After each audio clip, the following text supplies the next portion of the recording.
En el año 1940, cuando el Reino Unido acababa de sobrevivir por muy poco al desastre de Dunkerque, una preocupación fría y persistente dominaba las oficinas del alto mando británico. Los informes advertían de una posible invasión procedente del otro lado del canal, acompañada de bombardeos masivos y desembarcos destinados a aplastar a un país casi desprovisto de artillería, minas, cañones antitanque e incluso fusiles. Sin embargo, en medio de aquella escasez absoluta, existía un recurso del que los británicos disponían en cantidades casi ilimitadas: el petróleo. Y fue precisamente esa abundancia inesperada la que daría origen a una de las armas más aterradoras de la Segunda Guerra Mundial. Una máquina capaz de convertir un búnker fortificado en una trampa infernal sin disparar un solo proyectil. La creación del Petroleum Warfare Department, una institución única en su género, marcó el inicio de una aventura militar sin precedentes. Su misión parecía casi increíble: transformar el petróleo crudo en un instrumento de guerra capaz de detener una invasión o destruir posiciones que habían resistido a las armas convencionales. Muy pronto los ingenieros y oficiales comprendieron que la eficacia de esta nueva arma no se mediría solo por la destrucción que provocara, sino también por el impacto psicológico que pudiera infringir. El fuego líquido se convertía en una herramienta táctica real, y su potencial para sembrar terror parecía incluso mayor que su potencia física. Las primeras pruebas se realizaron en un ambiente dominado por la urgencia. Se experimentó con sistemas montados en vehículos ligeros, transportes blindados e incluso chasis improvisados. Nada era demasiado extraño, ambicioso o arriesgado, porque ninguna otra nación disponía de una organización dedicada exclusivamente a estudiar cómo convertir el petróleo en arma ofensiva. Los ingenieros observaban cada ensayo con atención obsesiva, anotando la textura de la combustión, la longitud del chorro, la presión y la estabilidad del sistema. Y cuanto más avanzaban las pruebas, más evidente se hacía una idea. Solo una plataforma robusta, fuertemente blindada y capaz de operar en primera línea podría llevar un lanzallamas verdaderamente decisivo. Fue entonces cuando el tanque Churchill se impuso como la base ideal. Este blindado, surgido de la desesperación tras las pérdidas sufridas en Francia, poseía un blindaje excepcionalmente grueso para su época y una sorprendente fiabilidad mecánica. Con su silueta masiva y su estructura austera, ofrecía el soporte perfecto para un arma destinada a lanzar fuego presurizado a distancias impensables pocos años antes. Si podía soportar un cañón de 45 milímetros y resistir impactos directos, sin duda podía recibir una modificación todavía más temible. Las primeras conversiones recibieron el nombre de Churchill Oke, en honor al oficial que las supervisó. Estos prototipos utilizaban un sistema muy simple: un depósito de combustible montado en la parte trasera, un tubo reforzado que llevaba el combustible hasta la parte frontal y un rudimentario sistema de ignición. A pesar de su simplicidad, revelaron rápidamente el enorme potencial del concepto. Incluso un chorro débil podía infiltrarse por pequeñas aberturas y prender fuego al interior de una fortificación en cuestión de segundos. El efecto psicológico era descomunal. La sola visión de la llama durante los ensayos bastaba para provocar un retroceso instintivo entre los observadores. Sin embargo, los Churchill Oak entraron en combate demasiado pronto. Su bautismo de fuego tuvo lugar durante el asalto de Dieppe, una operación mal planificada en la que la defensa alemana superaba ampliamente a las fuerzas aliadas. Ninguna de aquellas unidades experimentales sobrevivió al enfrentamiento. Su destrucción total podría haber acabado con el proyecto, pero ocurrió lo contrario. Quienes habían visto el arma en acción insistieron en que, bien desarrollada, superaría cualquier otro sistema existente contra posiciones fortificadas. Esa convicción abrió el camino hacia una versión radicalmente mejorada. Un blindado que superaría todo lo creado hasta entonces y que pronto sería conocido por un nombre que evocaría terror, incluso décadas después: el Churchill Crocodile. Tras el desastre de Dieppe, los ingenieros británicos retomaron el proyecto con una claridad nueva. Si querían crear un arma verdaderamente decisiva, tendrían que ir mucho más lejos que las primeras modificaciones improvisadas. Las especificaciones emitidas por el Petroleum Warfare Department eran extremadamente exigentes. El futuro modelo debía conservar el cañón principal del Churchill, proyectar una llama efectiva a más de 70 metros, garantizar al menos 1 minuto de fuego continuo y transportar el combustible en un remolque blindado que pudiera desprenderse en caso de emergencia. Estas condiciones, nunca antes aplicadas a un vehículo blindado, obligaban a repensar casi por completo el concepto inicial. Poco a poco surgió una nueva variante del Churchill Mark IV. Bautizado Crocodile, este modelo representaba exactamente lo que el PWD soñaba desde su creación. Un tanque pesado capaz no solo de resistir fuego enemigo, sino también de aplastar defensas fortificadas con un arma capaz de sembrar terror incluso antes de ser utilizada. La clave era sustituir la ametralladora coaxial por un lanzallamas perfectamente integrado, sin eliminar la potencia del cañón principal. Por primera vez, un tanque británico combinaba armamento estándar y un proyectil de fuego capaz de transformar la dinámica de un combate en cuestión de segundos. El verdadero ingenio del Crocodile, sin embargo, residía en su sistema de alimentación. En lugar de almacenar cientos de litros de combustible inflamable dentro del tanque, una amenaza mortal para la tripulación, se diseñó un remolque blindado de 12 milímetros de grosor, unido al vehículo mediante una articulación reforzada de 3 puntos, conocida como Link. Este remolque, que pesaba más de 6 toneladas, transportaba más de 1.800 litros de una mezcla espesa, junto con botellas de gas comprimido necesarias para impulsar el chorro. En caso de que el tanque sufriera un impacto peligroso, el remolque podía desprenderse instantáneamente, reduciendo drásticamente el riesgo de explosión interna. Las pruebas realizadas en territorio británico pronto confirmaron que el diseño era sólido. El chorro alcanzaba hasta 110 metros en condiciones favorables, avanzando como una columna densa que seguía el contorno del terreno, antes de caer sobre la posición enemiga. Su consistencia gelatinosa le permitía deslizarse por superficies, penetrar grietas, rodear obstáculos y adherirse a todo lo que tocaba. Para quienes presenciaban estas demostraciones, la sensación no era solo de eficacia, sino de brutalidad absoluta. Parecía un arma con voluntad propia. La implicación del general Percy Hobart permitió que el Crocodile pasara de prototipo experimental a programa prioritario. Hobart, célebre por sus vehículos especiales conocidos como Hobart's Fannies, reconoció en este tanque una herramienta decisiva para la futura invasión del continente. Gracias a su insistencia, se aprobaron 250 unidades destinadas al desembarco aliado. En aquel momento, pocos imaginaban que estas máquinas tendrían un impacto tan grande en la guerra que cambiarían para siempre las tácticas contra posiciones fortificadas. La llegada del Churchill Mark VII reforzó aún más el proyecto. Más blindado, más estable y mecánicamente superior, se convirtió en la base principal de los Crocodile fabricados en 1944. Los equipos de conversión recibieron kits completos que les permitían transformar un Churchill estándar en un Crocodile directamente en el campo, lo que facilitó enormemente la expansión del programa, incluso en un contexto logístico complejo. Mientras tanto, los técnicos del PWD continuaban perfeccionando la mezcla incendiaria.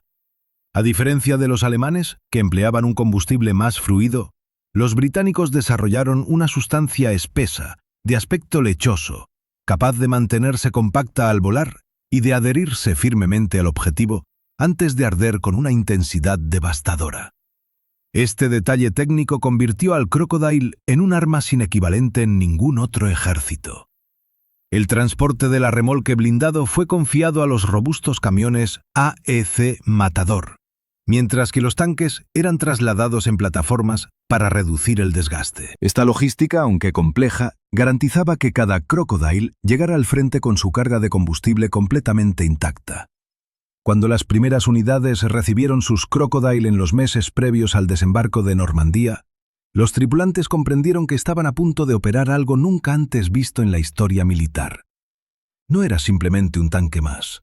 Era un instrumento de asalto capaz de quebrar la voluntad del enemigo antes de que éste levantara el arma. Las expectativas eran enormes. La invasión estaba cerca, y con ella llegaría el momento de demostrar si el Crocodile merecía el lugar que se le había dado en los preparativos. El día D se aproximaba, y el arma psicológica más temida de los británicos estaba lista para entrar en escena. Cuando los Crocodile destinados a la invasión de Normandía llegaron finalmente al continente, el arma concebida por el Petroleum Warfare Department dejó de ser un concepto prometedor y se transformó en una realidad táctica. Hasta entonces, el lanzallamas había demostrado su potencia en pruebas controladas, pero nunca se había enfrentado de forma directa a un enemigo atrincherado en fortificaciones diseñadas para resistir ataques prolongados. A partir de los primeros enfrentamientos en suelo francés, todas las dudas desaparecieron. Las posiciones alemanas alrededor del muro atlántico estaban formadas por casamatas de hormigón, nidos de ametralladoras, túneles reforzados y búnkeres diseñados para frenar cualquier avance. La artillería aliada podía dañar estructuras, pero no siempre lograba eliminar a las guarniciones protegidas en el interior. En cambio, el Crocodile aportaba algo radicalmente distinto: un impacto psicológico inmediato y devastador. Desde los primeros minutos de combate se hizo evidente que el simple acercamiento del tanque bastaba para alterar la moral enemiga. Los sonidos que anunciaban la llegada del Crocodile se convirtieron en un elemento clave. El rugido profundo del motor Churchill, acompañado del vibrante traqueteo del enlace que unía el remolque blindado al tanque, producía un eco característico en las fortificaciones alemanas. Quienes defendían búnkeres y trincheras sabían que el vehículo que avanzaba no era un blindado convencional, sino una máquina capaz de convertir un refugio cerrado en una trampa ardiente en cuestión de segundos. La tensión era palpable mucho antes de que se activara el lanzallamas. Los primeros enfrentamientos mostraron un patrón repetido. En cuanto el Crocodile disparaba su primera ráfaga, las defensas se desmoronaban.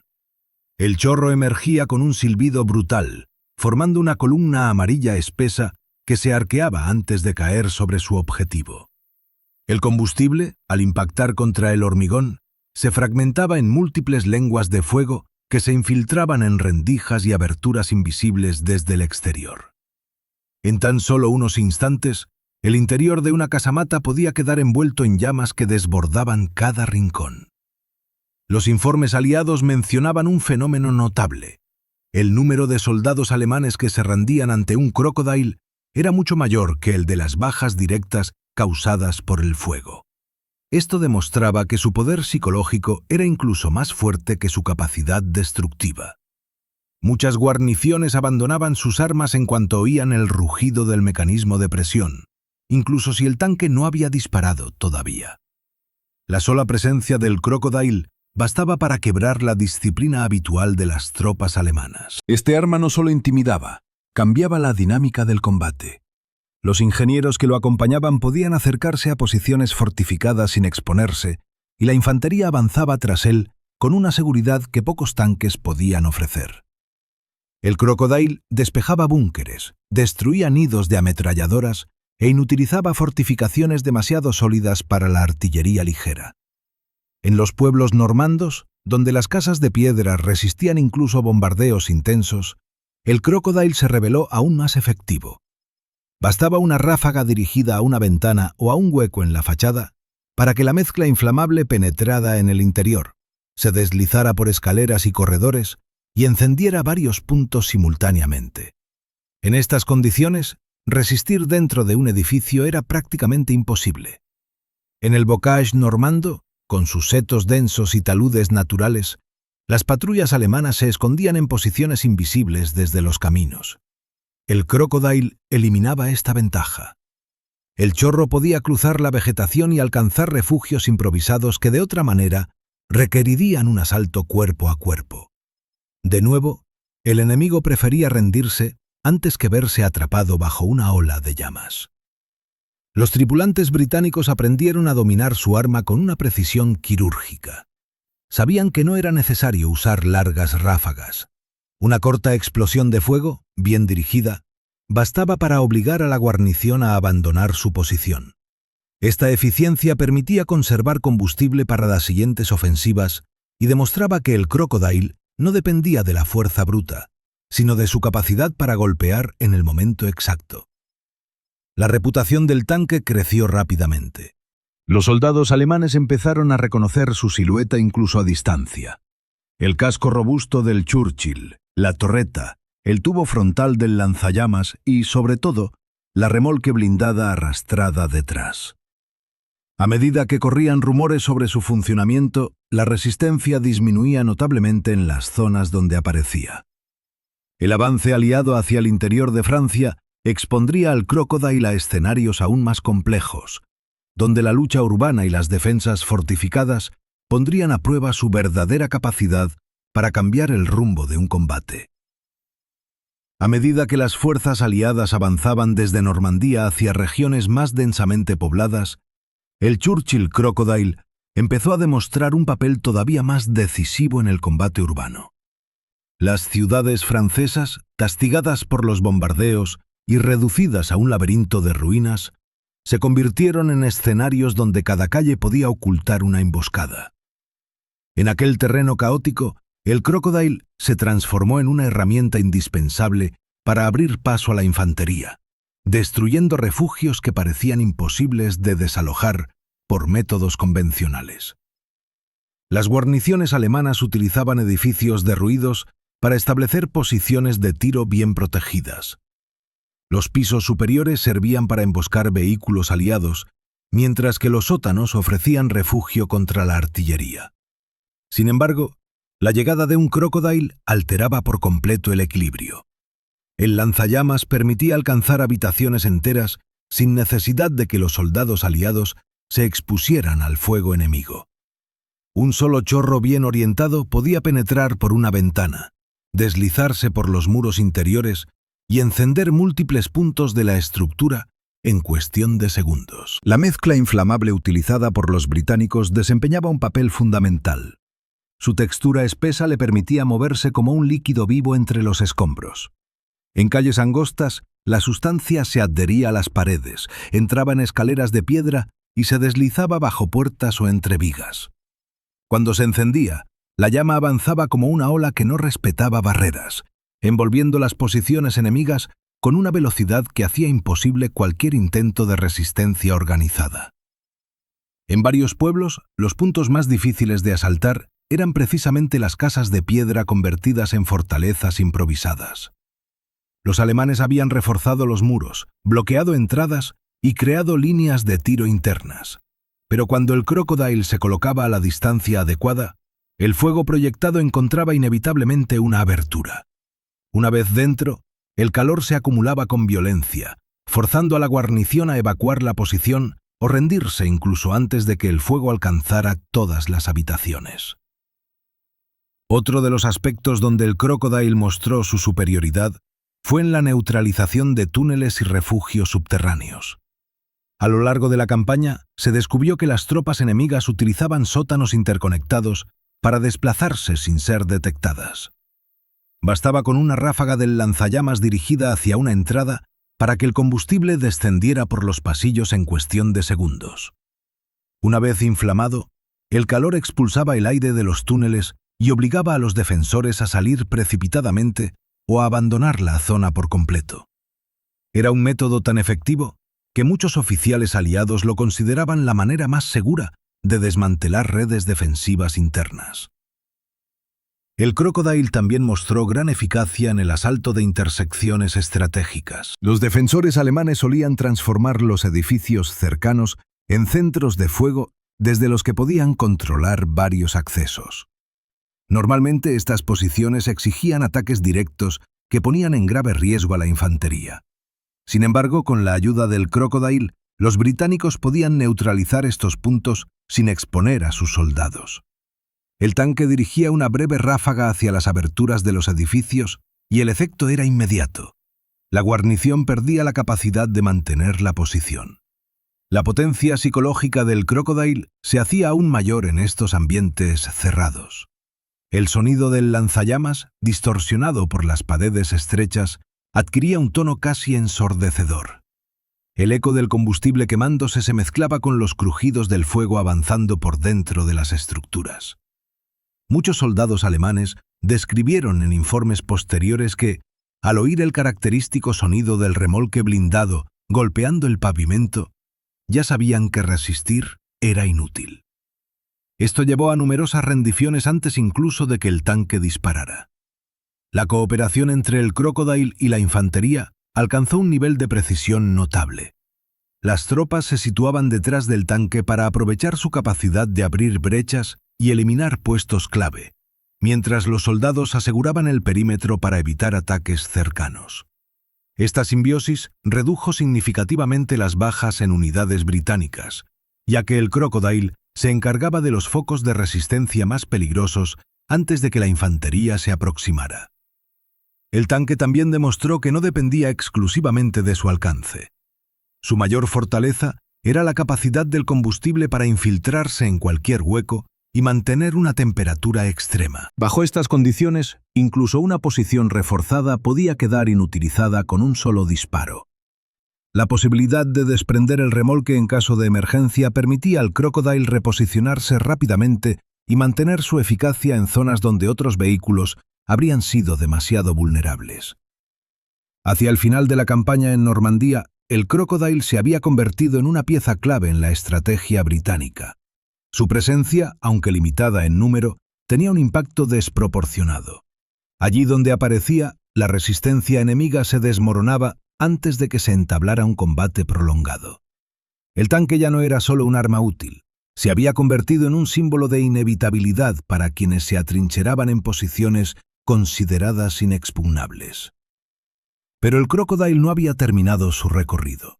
Con las fuerzas aliadas avanzando hacia el interior de Europa, el tanque estaba a punto de enfrentarse a desafíos aún más complejos, donde las defensas alemanas recurrirían a fortificaciones más profundas y redes subterráneas difíciles de alcanzar con cualquier otro medio. A medida que los aliados avanzaban hacia el este y la resistencia alemana se reorganizaba en líneas defensivas cada vez más complejas, el Churchill Crocodile siguió desempeñando un papel crucial.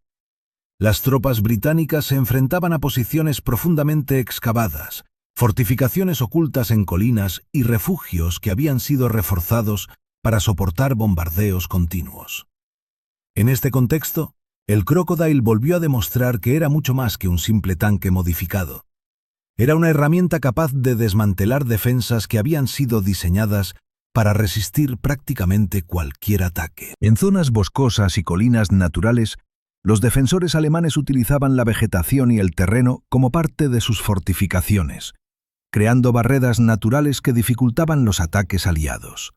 Pero el combustible espeso proyectado por el Crocodile tenía la capacidad de atravesar ramas, troncos y aberturas camufladas. Una sola ráfaga dirigida hacia una depresión en el suelo podía llenar un refugio subterráneo con humo y calor en cuestión de segundos, obligando a sus ocupantes a salir inmediatamente. A medida que las tropas británicas se acercaban a regiones más fortificadas, el valor psicológico del Crocodile se hizo aún más evidente. Los rumores sobre su potencia se habían extendido tanto que, en muchas ocasiones, la aparición del tanque provocaba un descenso inmediato en la intensidad del fuego enemigo. Varias guarniciones abandonaron posiciones bien preparadas tan pronto como escucharon el característico sonido del remolque blindado, convencidas de que resistir solo significaría un final insoportable. Una parte significativa de la producción del Crocodile había sido destinada a la campaña del Pacífico, donde se esperaba que las fortificaciones japonesas, con sus búnkeres profundos y redes de túneles interconectados, se convirtieran en un desafío incluso mayor que las defensas europeas. Sin embargo, el curso de la guerra cambió abruptamente con el uso de las bombas atómicas. La rendición de Japón puso fin al conflicto antes de que los Crocodile destinados al Pacífico entraran en combate. Con el final de la guerra en Europa y la cancelación de su despliegue en Asia, los Crocodile comenzaron a reasignarse. Algunos regresaron al Reino Unido. Otros fueron enviados a unidades que analizaban su rendimiento, pero su historia aún no había terminado. A comienzos de 1950, varios Crocodile fueron enviados a Corea, donde el terreno montañoso y las posiciones excavadas en laderas representaban un desafío similar al que habían enfrentado en Europa. En este nuevo conflicto, el Crocodile fue valorado por su capacidad para neutralizar fortificaciones incrustadas en colinas y para limpiar refugios difíciles de alcanzar con artillería convencional. Las ráfagas de fuego proyectadas en entradas estrechas podían inutilizar defensas que de otro modo habrían requerido ataques frontales extremadamente peligrosos. A pesar de su eficacia, su tiempo en servicio sería breve. Los avances tecnológicos y las nuevas doctrinas militares empezaban a dejar atrás el concepto de tanque lanzallamas.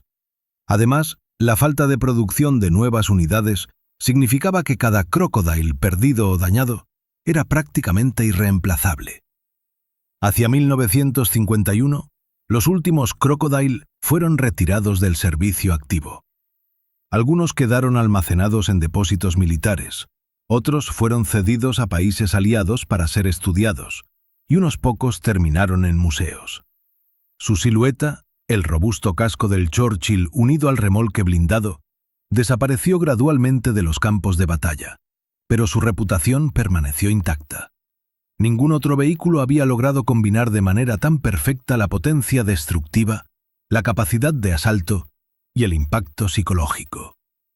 El Churchill Crocodile se convirtió en un símbolo de ingenio militar británico, una máquina nacida de la desesperación, perfeccionada con audacia y temida como pocas en la historia de la guerra mecanizada. Una herramienta capaz de hacer capitular búnkeres enteros sin disparar un solo proyectil y de romper la voluntad de defensa de posiciones consideradas impenetrables. Si esta historia te ha gustado, deja tu like, suscríbete al canal y comenta qué opinas del Churchill Crocodile. Tu apoyo ayuda muchísimo a seguir creando contenidos intensos sobre historia militar.